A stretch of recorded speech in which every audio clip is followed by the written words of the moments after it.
Hi friends, good morning. ఈరోజు నేను mutton బోటీ egg వేసి కర్రీ ఎలా చేయాలో చూపించబోతున్నానండి. దీనికి ముందుకు కావాల్సిన బోటీని ఉడకబెట్టుకోవాలి. ఒక 10 minutes 10 to 15 minutes ఉడకబెట్టుకొని దీనికి టమాటా, 2 ఆనియన్స్, ఒక పచ్చిమిరపకాయలు ఒక 5 తీసుకోండి. కొత్తిమీర, కరివేపాకు, కొంచెం చింతపండు నానబెట్టుకుంటే సరిపోద్ది. బోటీ మాత్రం ఒక 10 to 15 minutes ఉడకబెట్టుకోండి. అప్పుడే బాగుంటుంది. లేకపోతే రబ్బర్ లాగా సాగినట్టు ఉంటుంది. కొంచెం మెత్త కూడా ఉంటుంది. చాలా టేస్ట్ ఉంటుంది అన్నమాట అంతసేపు ఉడకబెట్టుకుంటే. నార్మల్గా అంతసేపు అవసరం లేదంటే మామూలుగా హాట్ వాటర్లో కడిగేసుకోండి. మనకు పైన ఏది చెత్త ఉన్నా క్లీన్ అయిపోద్ది నీట్గా.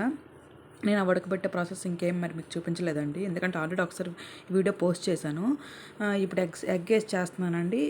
ఇది వీడియో పోస్ట్ చేస్తున్నాను అనమాట. చూడండి, ఎగ్స్ ఉడికిపోయేవి. ఇవి కట్ చేసుకొని పక్కన పెట్టుకోవాలి. ఈలోపు నేను కొంచెం ఆయిల్ వేసుకొని ఆనియన్స్ కూడా వేసుకున్నానండి. మొత్తం చూపించలేదు, ఎందుకంటే మరీ లాంగ్ ప్రెస్ అని మీకు కూడా బోర్ కొట్టేస్తానేసి కొంచెం కొంచెంగా తీసానండి. అలాగా మెయిన్ పాయింట్సే తీసాను అనమాట.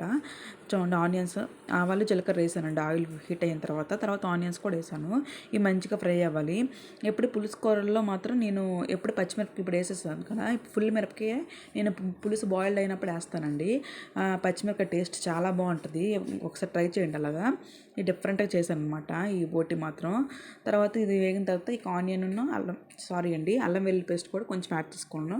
ఒక స్పూన్ ఉంటుందండి.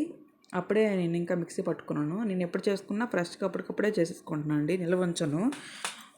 ఎందుకంటే నేను నాన్ వెజ్ కర్రీ చేసింది తక్కువ కదా, అందుకే ఆ మాత్రం దానికి ఎందుకులే స్టోర్ పెట్టుకోవడం అని చెప్పేసి నేను ఎప్పుడైతే చేస్తానో అప్పుడే కొంచెం అలా మిక్సీ పట్టుకొని వేసేస్తాను అనమాట. అదంతా పచ్చివాసన పోయిన తర్వాత టమాటాలు కూడా యాడ్ చేసుకున్నానండి. టమాటాలు మాత్రం ఒక 2 టమాటాలు యాడ్ చేసుకున్నాను. ఇది నేను టమాటాలు ఆర్డర్ పెట్టానండి. టమాటాలు మామూలుగా కాయల్లా అనిపించే కానీ చాలా మెత్తగా ఉన్నాయి, పండు జ్యూసీగా.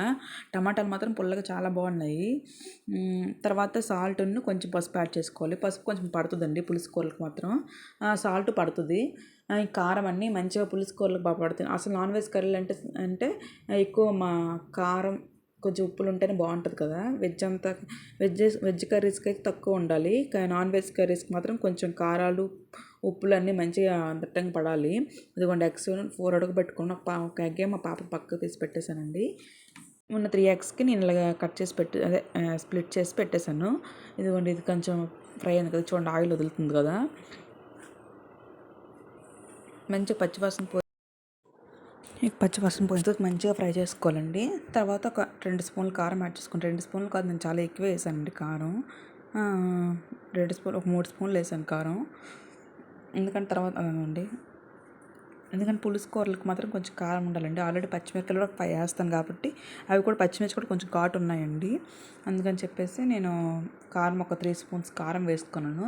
ఇది మంచిగా ఫ్రై అవ్వాలి. చూడండి, ఆనియన్స్ మామూలు చెక్కులా కట్ చేశాను కదా, అది మొత్తం బాగా ఫ్రై అయ్యేసరికి చాలా ముద్దగా అయిపోయింది కదా. పులుసుకి మాత్రం ఇలాగే ఉండాలండి. కానీ చెక్కే టేస్ట్ ఉంటుంది.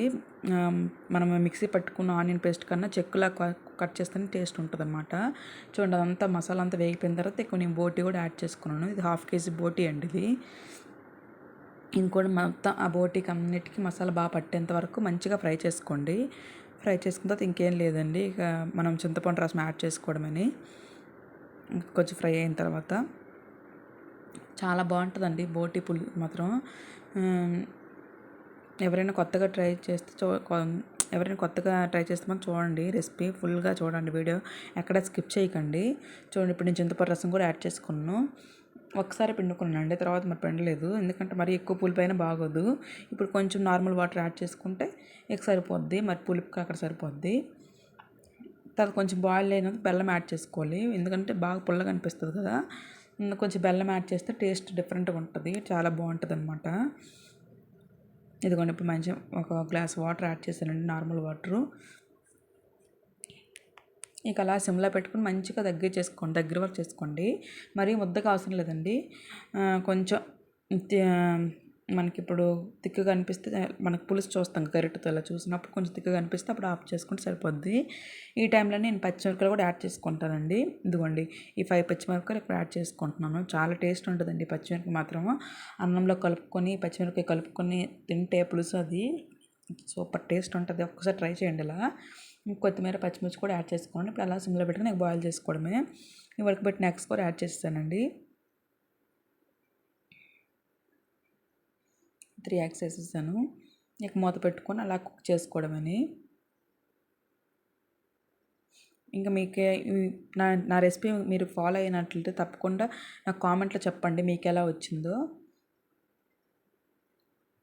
ఇదిగోండి అలా ఉడుకుతుందండి. అలా మాటకి తిప్పమాకండి, అలా సిమ్లో పెట్టి వదిలేయండి.